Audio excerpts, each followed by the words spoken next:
Hello art beaters, Becky here with a new video and I hope you enjoy. If you want to keep up to date on all things art beads, make sure to like and subscribe to our channel right now. Enjoy!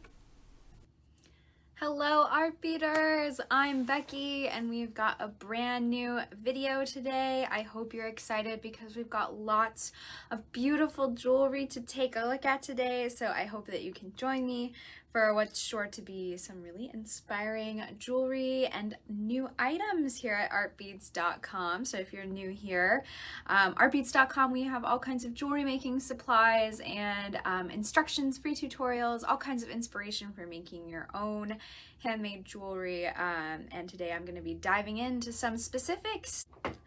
We are going to be talking about bead embroidery. So our technique of the month for the month of May is bead embroidery. That's the featured technique in our monthly calendar, which you can get for free, download and print on our blog. So I'm going to be talking about bead embroidery and what kind of stitches you can do to achieve the bead embroidered look in your jewelry designs. And of course, I have some jewelry inspiration for that as well. Our technique of the month, our featured technique of the month, this month for the month of May, is bead embroidery. So we have this excellent monthly calendar available on our blog.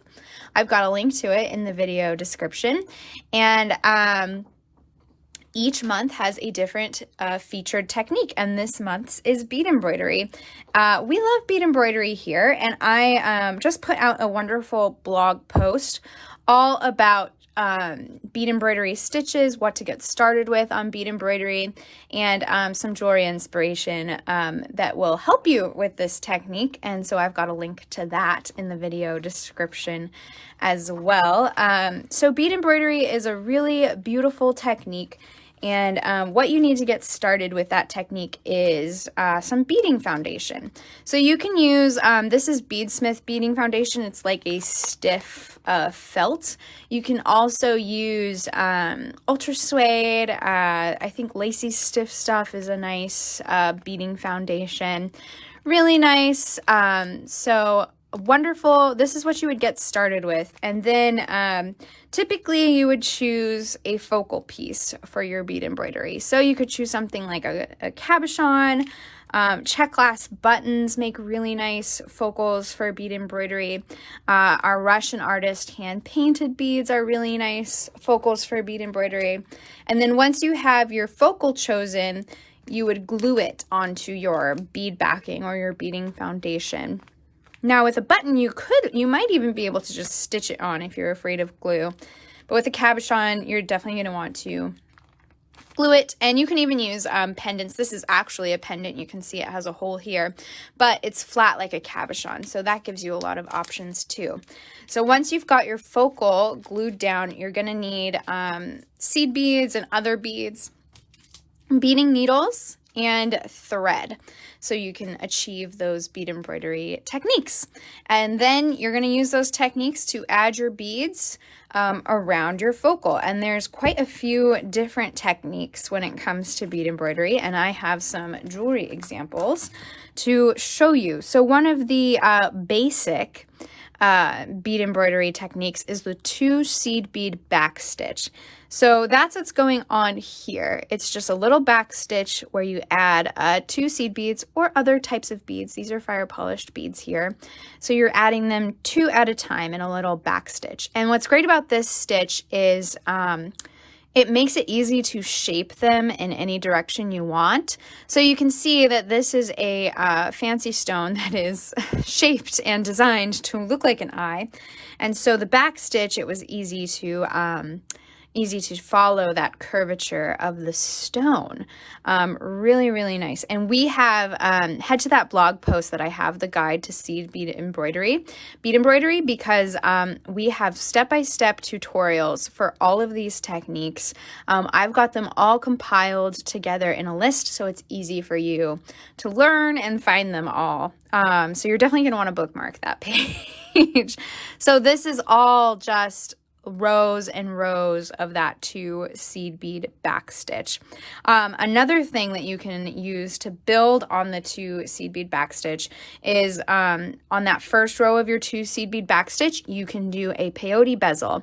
So if you have a stone that kind of pops up like this rivoli here, you can build on that 2 seed bead backstitch to make a peyote bezel to frame that focal even more if you want. And again, we have a step-by-step tutorial for how to do that.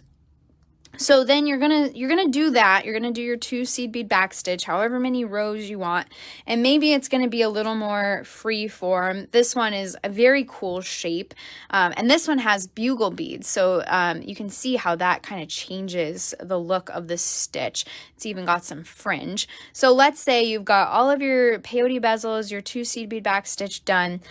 So once you're done with that, you're gonna want to trim your bead backing to the shape of your bead embroidered design. But then you're going to have edges. So how do you finish those edges? Well, a great way to do that is with a brick stitch edge. So that's going to finish up your edges nicely, so you don't just have cut raw felt or bead backing as your edge. This is going to give your piece a nice beaded edge. You can see this piece, it has bead backing on the back, but then fabric stitched on over it, and this even has some classic embroidery techniques as well as bead embroidery. Really beautiful, but then it's all finished with that brick stitch edge. So this is a lot like that basic brick stitch technique, but just stitched to the edge of your piece. So really nice. So that's a really great technique for finishing your bead embroidered pieces. This was done here as well and on this one, but these have even more embellishment on them. So these have the brick stitch edge, but then we've got a little embellishment stitch on that brick stitch edge. We've got a picot edge coming out of the brick stitch edge. So picot edge you can add to bead embroidery. You can add it to seed bead stitches like peyote stitch or brick stitch. It's just you come out of your edge bead here, add 3 seed beads. You can add more too. You can add 3 or 4. I think this one has 5 added per picot edge. And then you come down through the next bead over. Go back up, add 3 beads, come down, and it creates this cute little scalloped edge here. So that's a really nice bead embroidery technique as well. So these inspiration pieces, these are all in our design studio. I don't think this one is anymore. It used to be. But again, it's just kind of like a free form technique, and it even has some seed bead fringe at the end, which we have tutorials for how to add seed bead fringe to your bead embroidery as well. And again, all of those techniques are available in our guide to bead embroidery. I have a link to that in the video description. And if you really like these these supplies that I showed for bead embroidery earlier, I've got some nice seed bead blends and matching focal beads, thread and needle, and some bead backing.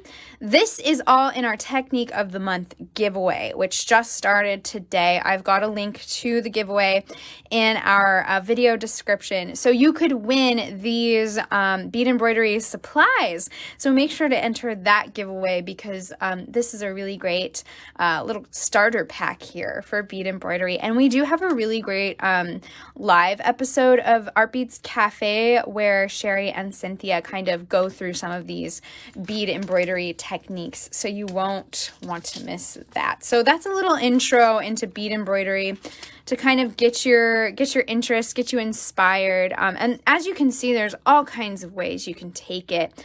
You can do more like geometrical things based around a focal like this or this, or you can do a little bit more free form. This one was inspired by the pattern of the fabric. This one kind of has like bugle beads and seed beads and this really fun hand of Fatima in the center. And this one's just really cool. It's got like a 1920s vibe to it. All kinds of different ways you can take it. The sky's the limit. And you can even use really cool seed bead or check glass beads for your bead embroidery. Some people use daggers to create a feathered look. Really nice, all kinds of different ways you can do that bead embroidery. It's just as far as your imagination can take you, really. So really cool. So check out that blog, our guide to bead embroidery, for more tutorials on how to do that. We've got a great video for how to do it. And don't forget to enter our giveaway. Really great items for starting with bead embroidery. And make sure to download that monthly calendar that features a new technique every month for jewelry making. So this month is bead embroidery, and next month we have a new technique to focus on. I hope that you were inspired by all of these pretty things. Thank you so much for joining me today. Let me know in the comments what you would like to see in future videos. Your suggestions are always so helpful, and really great to know what you guys want to see, because that's really what I want to do, is inspire you and help answer your questions that you have about beading.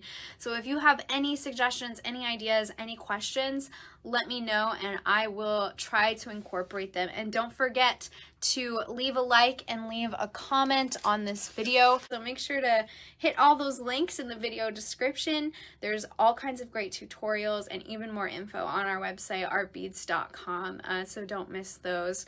Thank you so much, and I hope you have a wonderful day, and see you later, guys. Bye.